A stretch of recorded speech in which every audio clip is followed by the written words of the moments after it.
Son las 12 en punto, y un hombre de 44 años llega a la terminal de Gangnam. Es su primera vez en Seúl. Tiene dinero para 2 días y ningún pasado aparente.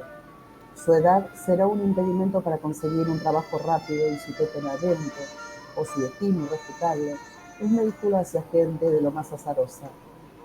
Finalmente conseguirá empleo como repartidor de un servicio de mensajería, con alojamiento incluido. Conocer por primera vez una ciudad tan cosmopolita como Seúl, con un trabajo tan proclive a recorrerla, será a la vez un desafío para ganarse la vida y una aventura para transformarla. Bueno, hola, ¿cómo están? Estamos acá de vuelta con estas lecturas de literatura coreana que me llegó a través del grupo de lectura Manjar. Bueno, es un libro que la verdad fue muy gratificante, me gustó mucho leer literatura oriental. Y bueno, y les leí un poco lo que dice la contratapa, ¿no? Eh, Además, él sigue diciendo que sin quererlo, una gama de personajes de los más disparatados invadirá su entorno y serán junto al alcohol y al tabaco combustible necesario que alimentará sus reflexiones más mordaces.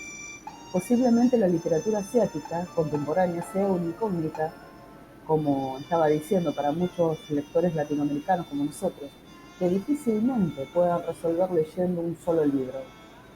Es bastante compleja la literatura coreana, pero no se imaginan tampoco que es muy entendible. Los personajes me encantaron. Eh, bueno, y por más que parezca, viste, que es complejo, es bastante simple la escritura de Jung Hyuk Chong, así creo que se debe pronunciar, de este autor.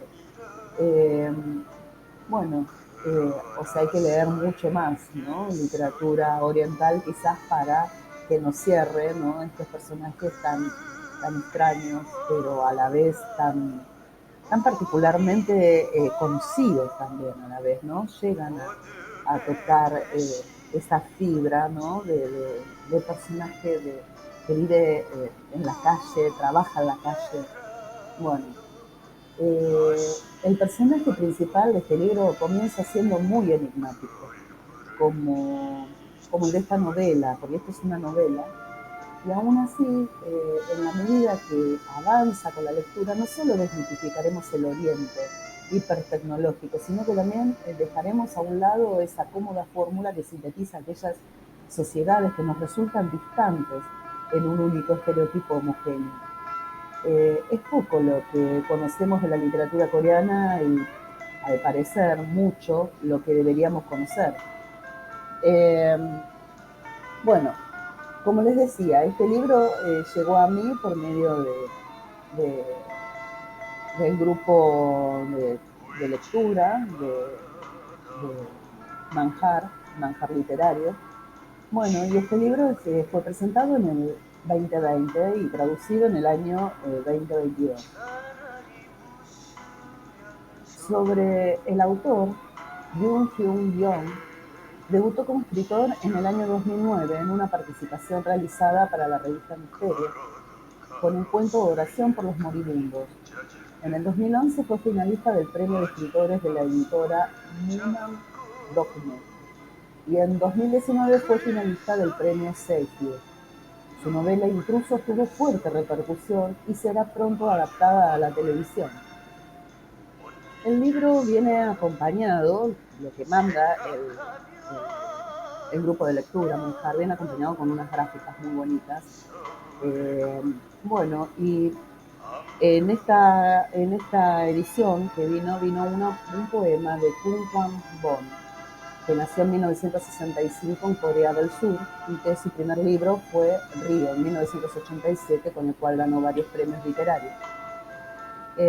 Su estilo dice que se caracteriza por el uso del lenguaje cotidiano y las vivencias de los cambios que vivió el pueblo coreano durante la década de los 80, como los anhelos democráticos, ante la dictadura que finalizó en esa década.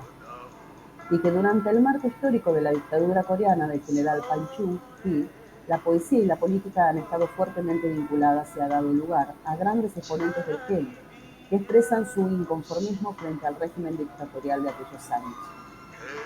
Bueno, si bien la forma de expresión más alta de la poesía coreana es el sillo o shillo, que se hermana con el haiku y el poema corto chino, y que con ellos comparte la visualidad y sencillez y la brevedad de un poema de solo 3 versos, con notable equilibrio rítmico, la poesía coreana es hoy en día vasta y fecunda, y presenta incluso rasgos experimentales que comienzan cada vez más a ser traducidos al español, rompiendo así con la barrera que representa esta diferencia idiomática.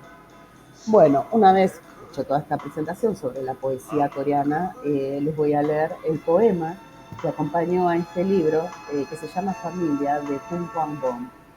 Dice así: de noche, muy tarde, nos sentamos, una sandía en la mesa. Las hojas susurran en la oscuridad con nuestras almas insomnes. Cuando mordemos la pulpa roja, los dientes blancos se cansan esta noche de verano. ¿Cuántas estaciones tuvieron que pasar hasta que las hojas se extendieran anchas y volviesen a acariciar las heridas de la raíz de la separación tan larga? Los que estamos acá sentados en círculo, Padre, somos tu familia. Bueno, eh, es un poco es un poco también una ligación que tiene con esta novela, ¿no? Que bueno, la irán descubriendo a medida que la vayan leyendo porque es muy entretenida, y a la vez es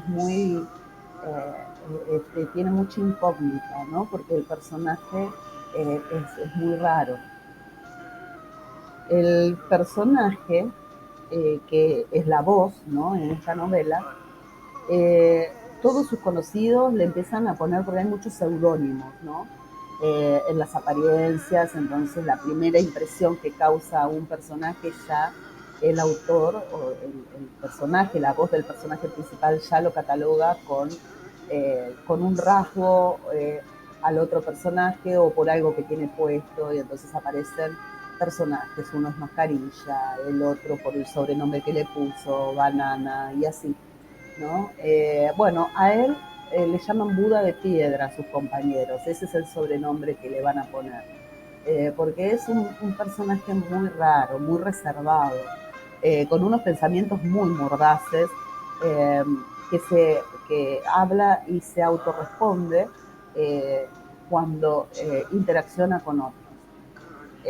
Los sonovenenosos apenas aparecerían los personajes de acuerdo a las características físicas o algún atuendo a primera vista. Bueno, como les decía, Banana, Koala, Michael Jackson, Mascarilla, Chaqueta Negra, Judo y Leña. Eh, Aparece también una chica depresiva, las peleas cinematográficas, porque a ella agregaba música de Daesh y Kucham. También hay mucha descripción de canciones específicas que si uno las escucha mientras lee el libro, se puede decir que este libro, esta novela, es cinematográfica. Bueno, y el libro también viene acompañado por una Polaroid de los negocios en Corea y los videos que muestran en pleno el recorrido de las calles de Seúl. Hay un link que también que me hizo llegar sobre un recorrido por las calles de Seúl. Entonces uno puede ver más de cerca ese trabajo del personaje en recorrer las calles y cómo era lo que visualizaba y qué características tenía ese entorno. Sin dudas, Corea del Sur tiene muchos aspectos, tan divergentes como fascinantes de su cultura. Pero imaginar la ciudad como Seúl sin la proliferación de los clásicos carteles de neón que iluminan algunas de sus calles más transitadas es tener una versión inacabada de su idiosincrasia. La predominancia visual de este tipo de marquesinas, que originalmente aparecieron como métodos de propaganda llamativa, hoy son un símbolo de su cultura gráfica y a la vez de su desarrollo económico. Lo que en otras ciudades del mundo puede considerarse como contaminación visual, inclusive con sus propias normas regulatorias, en Corea esta exuberancia cromática nocturna es uno de los tantos rasgos de su identidad. extendiéndose prácticamente a lo largo de toda la ciudad, con excepción de sitios palaciegos que procuran mantener estéticas tradicionales y previas a la ocupación japonesa y generando un verdadero espectáculo visual que acaba por dar a la capital de Corea del Sur un encanto especial. O bueno, eso según quien lo mire, ¿no? Porque hay gente que seguramente no le gusta eso, pero es su idiosincrasia, es así. Eh, bueno, el personaje, tras conseguir empleo como repartidor, el protagonista de Intruso, recorre la ciudad de Seúl a bordo de un camión. Es su primera vez en la ciudad y es su primer trabajo allí, para emular un poco su experiencia. Eh, También se han seleccionado un rider tour por Seúl, o sea, lo que les decía, ¿no? Es un video de YouTube donde se recorre Seúl y donde se puede tener un contexto más acabado de lo que este personaje de, de intrusos eh, podía, podía ver, podía vivir y sentir.